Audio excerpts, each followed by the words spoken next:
রকম হৃদয় কাড়া আলো। ইসলাম মানে চেষ্টা করা হতে আরো ভালো। ইসলাম মানে মায় ভরা মধুর কোন ফুল। ইসলাম মানে জানা মাত্র ছেড়ে দেয়া ভুল। আলহামদুলিল্লাহি রাব্বিল মাশরিকাইন ওয়া রাব্বিল মাগরিবাইন আল্লাযী খালাকা কুল্লা শাইইন যাওজাইন ওয়া আওজাবা আলাইনাল ইহসানা বিল ওয়ালিদাইন ونشهد أن لا إله إلا الله وحده لا شريك له وأشهد أن محمدا عبده ورسوله سيد الكونين صلى الله عليه وعلى آله وصحبه وأتباعه أجمعين ليلا ونهارا في الطرفين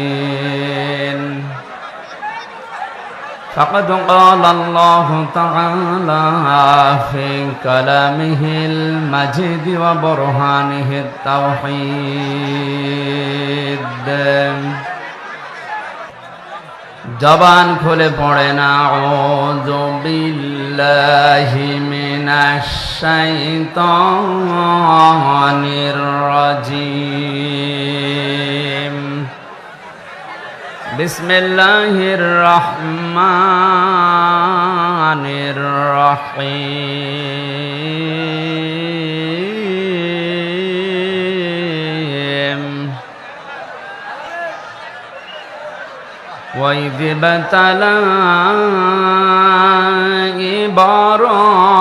إبراهيم ربه بكلمات فأتمهن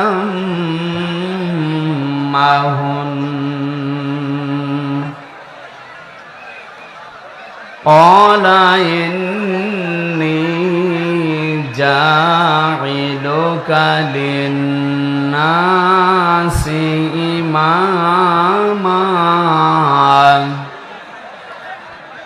قال ومن ذريتي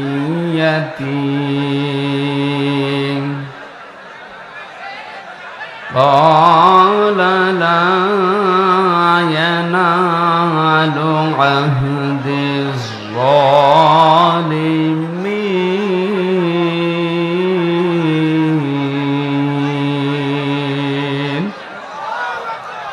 صدقت يا ربنا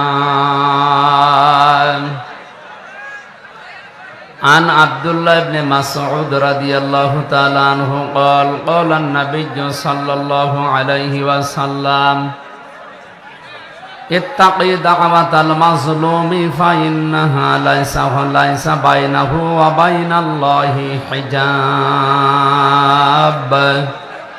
رواه مسلم وقال تعالى في شان رسوله إن الله وملائكته يصلون على النبي يا أيها الذين آمنوا صلوا عليه وسلموا تسليما আমি যদি কখনো তায়েফে যাই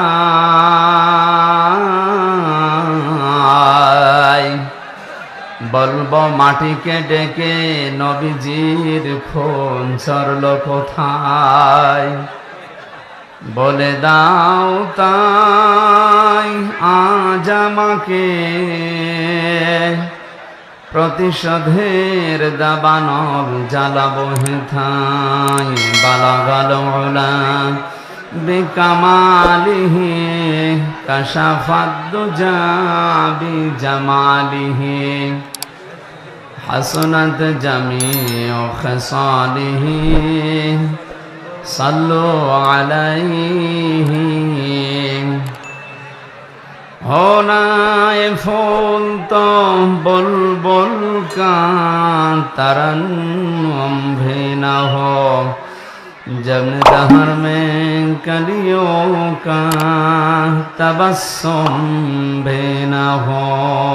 बलगल उला बिकमालिही कशफत दुजा बिजमालिही, हसनत जमीउ खिसालिही, सल्लु अलैहि वालिही। আলহামদুলিল্লাহ।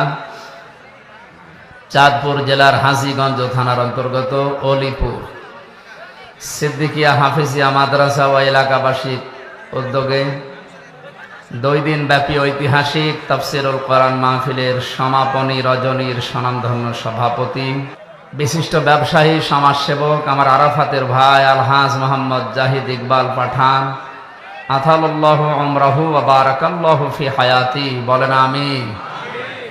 মাহফিলের প্রধান অতিথি শাইখুল মাশায়েখ, সাবেক প্যানেল চেয়ারম্যান চাঁদপুর জেলা পরিষদ, যুগ্ম সাধারণ সম্পাদক হাজীগঞ্জ উপজেলা আওয়ামী লীগ, বড় ভাই জনাব আলহাজ মোহাম্মদ জসিম উদ্দিন, বিশেষ অতিথি জনাব ইউসুফ প্রধানিয়া সুমন, চেয়ারম্যান 5 নম্বর হাজীগঞ্জ সদর ইউনিয়ন পরিষদ, মঞ্চে বসা ওলামা ইকরাম, সামনে বসা মুসলমান ভাইরা, পর্দার আড়ালের সম্মানিতা মা এবং বোনেরা, প্রশাসনের ভাইরা, বিশেষ অতিথি হিসাবে যাদের নাম এখানে দেখতে পাচ্ছি, বিশেষ করে বীর মুক্তিযোদ্ধা নৌ কমান্ডো সৈয়দ আহমদ মজুমদার, জনাব সিদ্দিকুর রহমান পাঠান, জনাব মাসুদুর রহমান মিজি, জনাব মোজাম্মেল হক শিপন, জনাব দেলাওয়ার হোসেন সরদার, জনাব সোহরাব হুসাইন, আরফানা লাকা যিকরক। সম্মান মর্যাদা শুধু দুনিয়া না, আমরা আখেরাতেও চাই। এই মানুষগুলোর দুনিয়া আখেরাত যেন আল্লাহ নূরান্বিত করে দেন, বলেন আমিন। দল মত জাতি বর্ণ ধর্ম নির্বিশেষে এ রাতের বেলা কোরআন শোনার জন্য যারা এসেছি, খুশি হয়ে বলছি আলহামদুলিল্লাহ। নবীজি বলেন লা তুহসা আজাইবুহু ওয়া লা তুবলা গারাইবুহু ফীহি মাসাবিহিল হুদা ওয়া মানারিল হিকমা। যে কোরআন তোমরা শুনতে এসেছো, কোনদিন এর আশ্চর্যকারিতা গণনা করে শেষ করা যাবে না। দিন যত যাবে কোরআনের আশ্চর্য তত বাড়তে থাকবে, আবিষ্কার হবে। আলা তুবলা গারাইবুহু, কিয়ামত পর্যন্ত এ কোরআনে কারীম কোনদিন পুরাতন হবে না, পুরাতন মনেও হবে না। যার অন্তর, যার হৃদয় যত বেশি স্বচ্ছ থাকবে, পরিষ্কার থাকবে, কোরআন তার কাছে তত নতুন মনে হবে। ফীহি মাসাবিহিল হুদা, এটা হেদায়েতের মশাল। কোরআনে কারীম যদি কাউকে হেদায়েত দিতে না পারে, পথ দেখাতে না পারে, বুঝবেন ওর কপালে আর হেদায়েত নেই। আল্লাহ রাব্বুল আলামিন বলেন আলিফ লাম মিম যালিকাল কিতাবু লা রাইবা ফীহি হুদাল লিল মুত্তাকিন। আল্লাহ পাক বলেন এই একটা কিতাব, এর ভেতরে ভুল সন্দেহ তো দূরের কথা, সন্দেহের লেশ পর্যন্ত নেই। এটা পথ দেখাবে আমার মুত্তাকি বান্দাদের। চাঁদপুরবাসী খুব খেয়াল করেন আয়াতের দিকে। কিতাব শব্দ দেওয়ার আগে আল্লাহ পাক আলিফ লাম দিয়েছেন। এখানে কথা বন্ধ করেন ভাই, কথা নিজে শোনে না, অন্যকে শুনতেও দেয় না। এটা তো গানের অনুষ্ঠান না, কথাও চলবে, গানও চলবে। কোরআনে কারীম শোনার জন্য আল্লাহ নিয়ম দিয়েছেন, ওয়াইদা কুরিয়াল কুরআনু ফাসতামিউ লাহু ওয়া আনসিতু লাআল্লাকুম তুরহামুন। কোরআন যখন শুরু হয়ে যাবে তখন চুপ থাকবা, শুনবা, দুইটাই ফরজ। লাআল্লাকুম তুরহামুন, আশা করা যায় তোমাদের উপর আমার রহমত নাজিল হবে। এখানে রহমত নাজিল করতে হলে চুপ থাকা লাগবে, শোনা লাগবে। কেউ যদি কথা বলে ডিস্টার্ব করেন, আপনার কবিরা গুনাহ হবে। এ নির্দেশ কার? সুতরাং এই দুইটা শর্ত আগে মানেন। চোখ থাকবে, শুনবেন। খুব বেশি সময় না, সর্বোচ্চ 1 ঘন্টা 10-15 মিনিট কথা বলবো এই আয়াত থেকে। আমাদের আলোচনার সাবজেক্ট হচ্ছে আমাদের জাতির পিতা হযরত ইব্রাহিম আলাইহিস সালামের জীবনের 50টা পরীক্ষা। আমরা তার সন্তান হিসাবে এ পরীক্ষা আমাদের জীবনেও সামনে আসতে পারে বা আসবে, আমরা যেন তার মতো টিকে থাকতে পারি, পাশ করতে পারি, সে কথাগুলো আমরা কোরআন এবং হাদিস থেকে জেনে বাস্তবে মিলাবো ইনশাআল্লাহ। আমারে ডিস্টার্ব করে আমার কথাগুলো ভুলিয়ে দেবেন না। কথা তো আমি আর বানাবো না, উপর থেকে তো আশা লাগবে নাকি? সুতরাং আমি পরিবেশ করেন, কেউ কথা বলবেন না, দাঁড়িয়ে থাকবেন আর সব বসে। কিতাবের আগে আলিফ লাম দেওয়ার কারণ, যেখানে অনেক আলেম বসে আছে, কারণ এই হাজীগঞ্জ কামিল মাদ্রাসা মুহাদ্দিস আবু নসর আশরাফি ভাই সহ হাজারো আলেম এখানে তৈরি হচ্ছে এই চাঁদপুরের জন্য। এটা একটা নিয়ামত। স্টেজে অনেক আলেম বসে আছে। আলিফ লাম 4 প্রকার, তার ভেতরে এইটা নির্দিষ্ট করার জন্য এই আলিফ লাম কিতাবের আগে আল্লাহ দিয়েছেন। পড়া কোরআনে কারিমের নাম আমি তাফসিরে ফি জিলালিল কোরআনে পেয়েছি প্রায় 55টার উপরে। ব্যাপকভাবে প্রসারিত হয় তামাম দুনিয়াতে 5টা নাম। 1 নম্বরে কোরআনে কারিম, 2 নম্বরে কোরআনের নাম হচ্ছে আল ফুরকান, 3 নম্বরে কোরআনের নাম আজ-জিকির, 4 নম্বরে কোরআনের নাম আশ-শিফা, 5 নম্বরে কোরআনের নাম হচ্ছে আল কিতাব। আল্লাহ পাক আল কিতাব দিয়ে এই কোরআনে কারীমকে ইঙ্গিত করে জানিয়েছে একটাই মাত্র কিতাব, যার ভেতরে ভুল নেই, সন্দেহ নেই, কিয়ামত হয়ে যাব তাও এর ভেতরে কেউ ভুল বের করতে পারবে না। এই চ্যালেঞ্জ দিয়েছেন কে? আল্লাহ। 1500 বছরে আজ পর্যন্ত এই চ্যালেঞ্জের মোকাবেলা কেউ করতে কিয়ামত পর্যন্ত পারবেও না, কারণ এই চ্যালেঞ্জ আমির হামজার না, এই চ্যালেঞ্জ কার? কেন আল্লাহ আলিফ লাম দিয়েছেন এটা বলার জন্য বলছিলাম। বিশেষ করে যারা আলেম আছেন তাদেরকে ইঙ্গিত করছে, একটু খেয়াল করেন। দুনিয়াতে একটাই মাত্র কিতাব আল্লাহ এখন পাঠিয়েছেন, কিয়ামত পর্যন্ত আর আসবে না। মানব জাতিকে পরিচালনা করার জন্য জীবন বিধান হিসাবে যা দরকার সবের ভেতরে খুলে খুলে বর্ণনা করা আছে। সুতরাং কোরআন শরীফ বাদ দিয়ে পৃথিবীর কোন কিতাব মানুষকে রাস্তা দেখাতে পারে না, হেদায়েত দিতে পারে না। এই জায়গাটা এত আওয়াজ হয় কি? এরা মানুষ না কি দেবতা? কথা বলে না কেন? চুপ করেন। আমরা দেখতে পাচ্ছি আপনারা দাঁড়িয়ে আছেন, দাঁড়িয়ে থাকেন, কথা বলবেন না। আপনি নিজেও শুনছেন না, মানুষকে শুনতে দিচ্ছেন না। কত মানুষ দেখেন না বসে আছে, কথা বন্ধ করেন।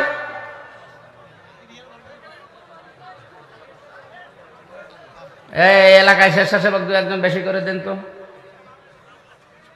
মানুষের বিবেক না থাকলে কি করা যাবে?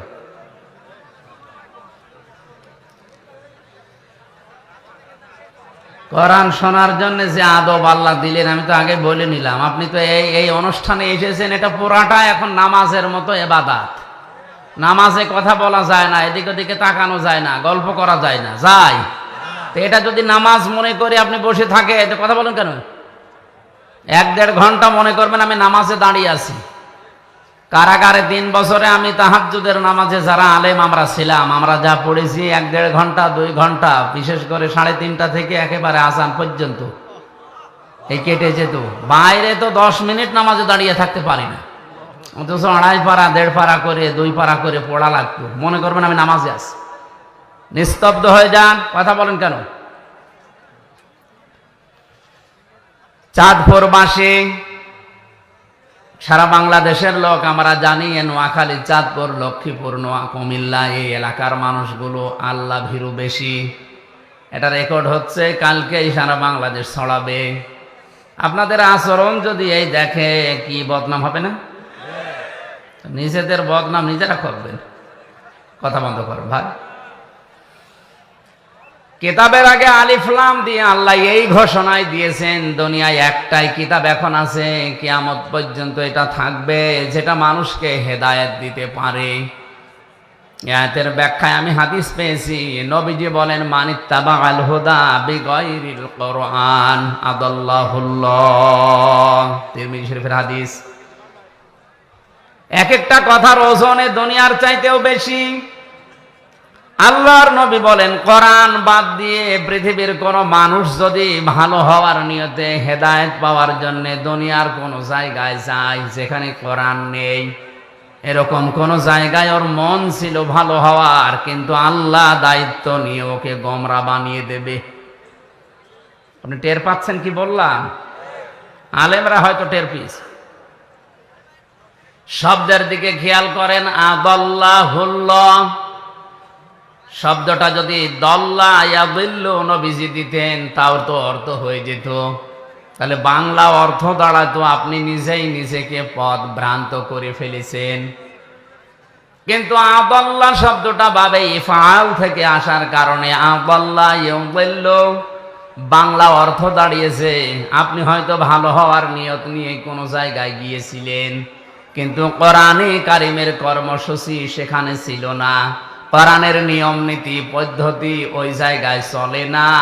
এই জন্য আল্লাহ নিজে দায়িত্ব নিয়ে আপনাকে গোমরা বানিয়ে দেবে। চাঁদপুরবাসী কথার লোড কত, ওজন কত আপনি টের পাননি এখনো। আপনার নিয়ত ভালো কিন্তু কোরআন সেখানে ছিল না, এই জন্য আল্লাহ দায়িত্ব নিয়ে আপনাকে আরো খারাপ বানিয়ে দেবে। চিন্তা করেন, হেদায়েত দেওয়ার মালিক হামজা?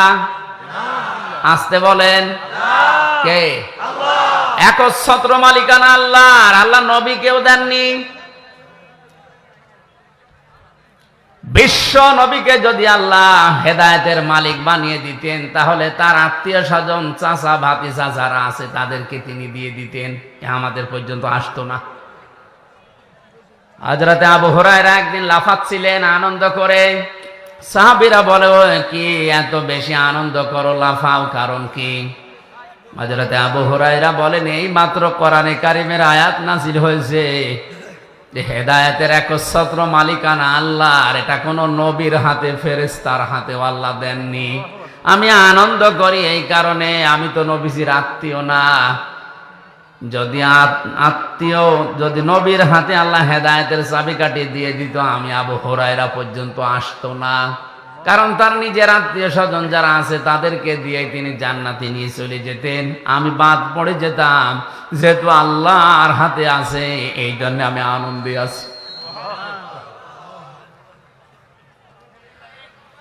কোরআনে কারীম জানিয়েছে বিশ্ব নবী মুহাম্মদুর রাসূলুল্লাহ নিজে তার চাচা যেদিন মারা যায় আবু তালিব, মাথার পাশে বসে বসে বলছিলেন, ইয়া আম্মি আবি তালিব লা ইলাহা ইল্লাল্লাহ হাজ্জুল লাকা ইনদাল্লাহি ইয়াউমাল কিয়ামাহ, রাহুল বুখারী। নবীজি বললেন, চাচা আপনার জোরে বলা লাগবে না, শুধু কানের কাছে মুখটা নিয়ে আস্তে করে বলেন লা ইলাহা ইল্লাল্লাহ। তাওহীদের স্বীকৃতিটা দেন, রিসালাতের স্বীকৃতি যেটা আমার মুহাম্মদুর রাসূলুল্লাহটা বলার দরকার নেই, ওটা আপনি আমি মেনে নিলাম। শুধু আল্লাহর এই স্বীকৃতিটা আপনি আমার কানের কাছে জোরেও বলা লাগবে না, আমার কানের কাছে মুখ নিয়ে বলেন। আমি কথা দিলাম কিয়ামতের দিন আল্লাহর দরবারে ঝগড়া করে আপনাকে আমি জান্নাতে দিয়ে আসবো। পাশে দাঁড়িয়েছিল আবু সেহেল আর আবু লাহাব।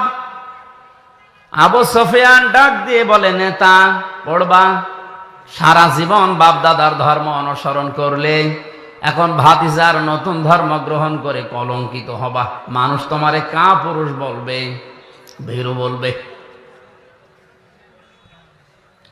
আবু তালিব ওই সময় ডাক দিয়ে বলেছে, ভাতিজা আমি তোমাকে ভালোবাসি কিন্তু এটা আমি পড়তে পারলাম না, তুমি আমাকে মাফ করে দিও। বলেন তো মাফ করার মালিক কে? বিশ্বনবীর মন খারাপ হয়ে গেল। সঙ্গে সঙ্গে কোরআনে কারিমের সূরা কসসের ৫৬ নম্বর আয়াত আল্লাহ ফেরেশতা জিবরাইলকে দিয়ে পাঠালেন, শুনিয়ে দেন, ইন্নাকা লা তাহদি মান আহবাবতা ওয়ালাকিন্নাল্লাহা ইয়াহদি মান ইয়াশা। ওয়া আ'লামু বিল মুহতাদিন। জোরে বলেন আল্লাহু আকবার। আল্লাহ পাক বলেন, হে নবী আপনি মন খারাপ করেন কেন?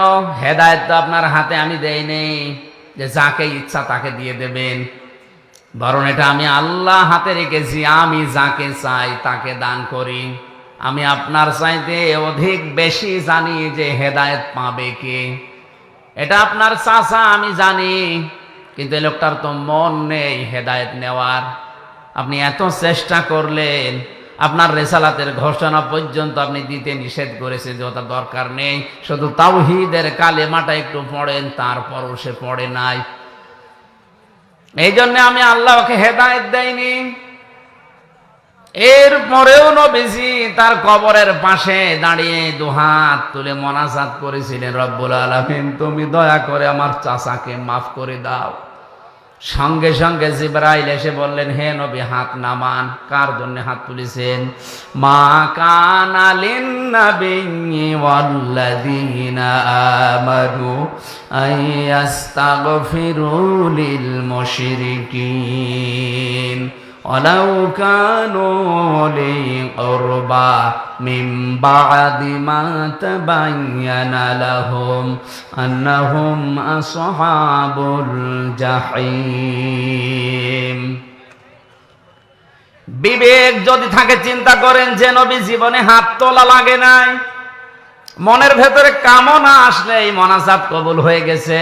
সেই নবী হাত তুলে বসে আছে কবরের সামনে চাচার জন্যে। জিবরাইল এসে বলছেন আপনি হাত নামান। কার জন্য হাত তুলেছেন? এই লোকটা আপনার চাচা, আল্লাহ জানে। সারা জীবন আপনাকে ভালোবাসা দিয়েছে, কোলে কাকে পিঠে মাথায় দিয়ে চোমা দিয়ে দিয়ে বড় করেছে, আল্লাহ দেখেছে। কিন্তু হেদায়েত পাওয়ার জন্য লোকটার মন ছিল না, এই জন্য আমার আল্লাহ তাকে হেদায়েত দেয়নি। হে নবী, শুধু আপনি না, কোন ইমানদারের জন্য, কোন নবীর জন্য এটা বৈধ না, জায়েজ না, উচিত না, শোভনীয় না। কোন মুশরিকের জন্য আল্লাহর কাছে ক্ষমা চাবে, যদিও ওইটা নিজের নিকট আত্মীয় হয়। চিন্তা করেন, নবীজিকে আল্লাহ এই ধমকটা দিলেন, নবীজির জন্যও শোভনীয় না, উচিত না কোন মুশরিকের জন্য ক্ষমা চাওয়া। এত ঘৃণিত আল্লাহর কাছে যারা শিরিক করে, এই মুশরিকরা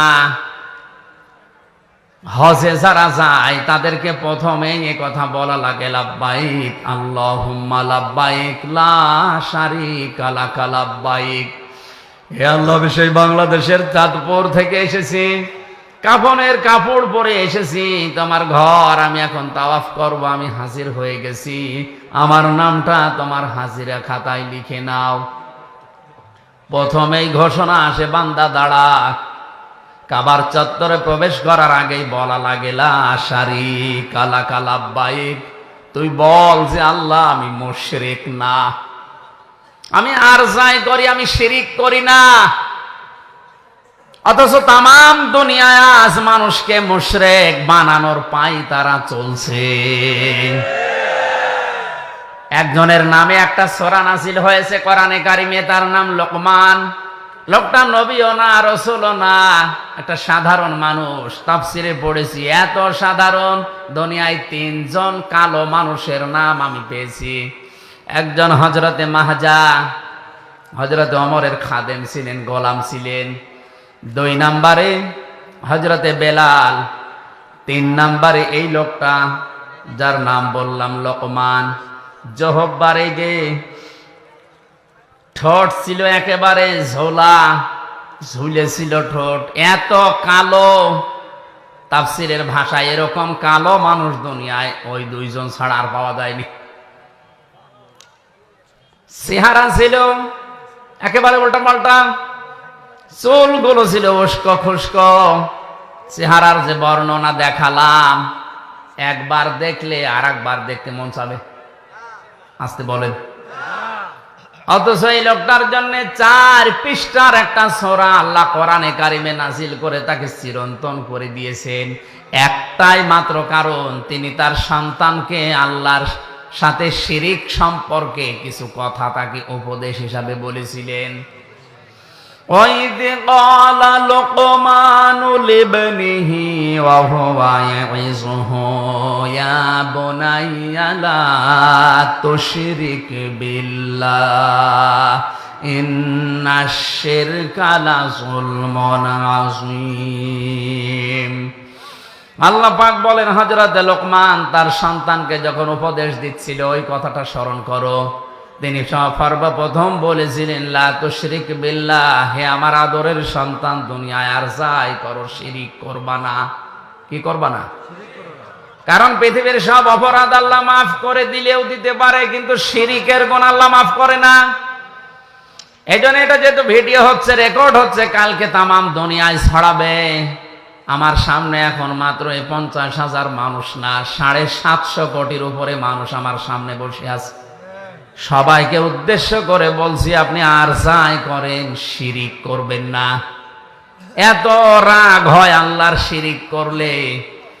বাড়িতে যদি এখন আমি যে দেখি আমার স্ত্রীর কাছে পাশের বাড়ির একজন সলিমদ্দি শুয়ে আছে, কিছু করে নাই, এমনি শুয়ে আছে, ভালো লাগবে? আবার স্বামী হিসাবে আমার যেমন রাগ হওয়ার কথা, আমাকে সেই বীর্য থেকে শুরু করে আমির হামজা পর্যন্ত যা বানিয়েছে সব একাকে, আর কারো কিছু আছে? আল্লাহ পাক বলেন, নেই থেকে এ পর্যন্ত নিয়ে আসলাম, আর আমার সাথে শরীক করো। আমি ঠিক ওই স্বামীর মতো রেগে যাই। স্বামী যেমন কাছে কিছু পেলে স্ত্রীকে টুকরা টুকরা করে ফেলবে, ওই সময় আমারও মন চায়। আমার নাম হালিম, সহনশীল, ধৈর্যশীল, এজন্য তোরে কিছু বলি না। কোরআনে কারিমে সবচেয়ে ভয়ঙ্কর আয়াত হচ্ছে শিরিকের বিরুদ্ধে। ইন্নাল্লাহা লা ইয়াগফিরু আন ইউশরাকা বিহি ওয়া ইয়াগফিরু মা দুনা যালিকা লিমান ইয়াশা। আল্লাহ পাক বলেন, অবশ্যই আমি আল্লাহ সব অপরাধ গুনাহ মাফ করে দিলেও দিতে পারি, কিন্তু শিরিকের গুনাহ মাফ হবে না। এজন্য আমাদের সাবধান থাকা দরকার। জীবনে আর যাই করি অন্তত শিরিক যেন জীবনে না থাকে, কারণ মুশরিকের জন্য নবী পর্যন্ত ক্ষমা চাওয়া নিষেধ। কথা বুঝতেছে? অথচ টাটকা মুশরিক বাংলাদেশে মরে যাচ্ছে, আল্লাহর আইনের সাথে শিরিক করে, তার শক্তির সাথে শিরিক করে। যারা ক্ষমতার উৎস জনগণ বলে, তারা আল্লাহর আয়াতের সাথে শিরিক করে। এ বিশ্বাস এলাকায় আছে? এক্ষুনি আপনি পরিবর্তন হবেন, নয়তো মুশরিক হয়ে মরবেন। ক্ষমতার উৎস একমাত্র আল্লাহ। আপনি বাস্তবে মিলাতে পারেন না, সেটা আলাদা, কিন্তু বিশ্বাস করা লাগবে ক্ষমতার উৎস জনগণ নয়। কে বলেন তো? আন্নাল কুওয়াতা লিল্লাহি জামিআ। যারা ক্ষমতার উৎস জনগণ বলে চালান, তারা এই সূরা বাকারার এই আয়াতের পুরাপুরি বিরুদ্ধে। তারা আয়াতের সাথে শিরিক করছেন, তারা মুশরিক। মারা গেলে আমির হামজা না, কাবার ইমাম সুদাইসি না, নবীজি এসে দোয়া করলো আপনার জন্য কবুল হবে না যদি মুশরিক হয়ে কেউ মারা যায়। হেদায়েত দেওয়ার একচ্ছত্র মালিকানা যেহেতু আল্লাহর, এই ক্ষমতা আল্লাহ কোরআনে কারিমকে দিয়েছেন। এই জন্য আমাদের সাবধান থাকা দরকার। কোরআন যেখানে নেই, ওই দল যদি আমার বাবাও প্রতিষ্ঠা করে, ওই দলে আমি যাব না। ওই দলে যদি আমি ভালো হওয়ার নিয়তেও যাই, আমাকে খারাপ বানিয়ে দেবে। আসতে বলো, যেই পীরের দরবারে কোরআন শরীফ চলে না, কোরআনের নিয়ম নীতি নেই, ওই দরবারে যদি আমি ভালো হওয়ার নিয়তেও যাই, আমাকে গোমরা বানিয়ে দেবে কে? এর বাস্তব উদাহরণ কুষ্টিয়ার লালনের মাজার। এই এলাকা থেকে হাজারো মানুষ যাচ্ছে ওখানে, যেহেতু কোরআন ওখানে চলে না, কোরআনের নিয়ম নীতি ওখানে নেই, ওখানে মানুষের তৈরি করা কিছু বানানো নিয়ম চলে। এই জন্য আমার মনে হয় ওখানে গেলে মানুষ ভালো হওয়ার পরিবর্তে আরো খারাপ হয়। আগে গাঁজা খেত না, এখন গাঁজা খায়। আগে বিড়ি সিগারেট খেত না, এখন বিড়ি খায়। কথা বলেন না কেন? তাহলে লোকটা ভালো হয়েছে না খারাপ হয়েছে? আরে নদী পার হয়ে যে আল্লাহর ওলি আছে, আমি নাম নাই নিলাম, ওখানে গেলে মানুষ দেখি আগে দাড়ি মাড়ি যায় রাখতো, ওখানে গেলে দাড়ি কেটে সফা করে ফেলে।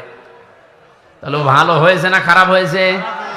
আমি বাস্তব নিজে গিয়ে দেখেছি শিরক প্রকাশ্যে চলছে।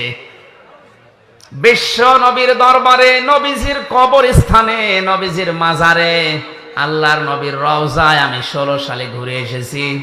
এইভাবে যাওয়া লাগে না, এইভাবে পিছিয়ে আসা লাগে না, কিন্তু ওই দরবারে গিয়েছি এইভাবে যাওয়া লাগবে, আবার এইভাবে পিছিয়ে আসা লাগবে।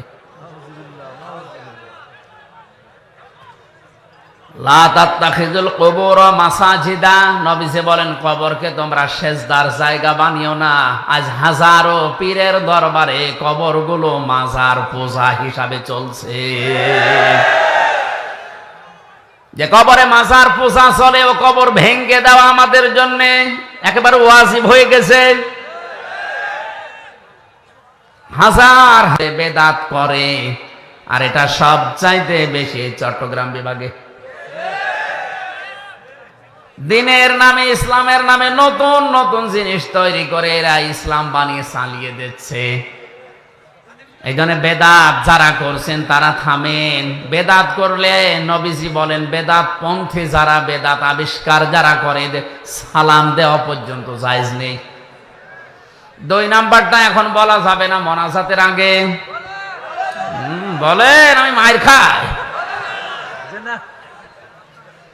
নবীর সুপারিশ 2 নম্বরে নবীজি বলেন পাবে না তারা যারা জালিম শাসকের তোষামদি করে চলে। এটা এই দেশে এখনো শুরু হয়নি, অন্য দেশে চলছে।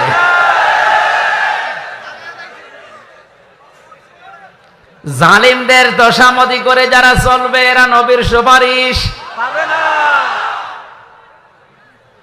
আজকে হাসিগঞ্জের জামে মসজিদে গিয়ে যদি দেখেন ইমাম সাহেব দাড়ি গোপ কেটে একেবারে সফা করে ফেলেছে, আপনি নামাজ পড়তে যাবেন, কি বলবেন হুজুর আপনি দাড়ি কাটলেন কেন? ইমাম সাহেব যদি বলে বেটা তোরও তো দাড়ি নেই। মুসল্লি বলবে হুজুর দাড়ি কেটে মুসল্লি হওয়া যায়, ইমাম হওয়া যায় না। কথা বলেন না কেন? আপনার বিবেকের কি একটু নাড়া দেয় না? মাত্র হাসিগঞ্জের মতো জায়গার একটা ইমাম দাড়ি কেটেছে, এই জন্য আপনি নামাজ পড়তে রাজি না, অথচ আপনার নিজেরও দাড়ি নেই।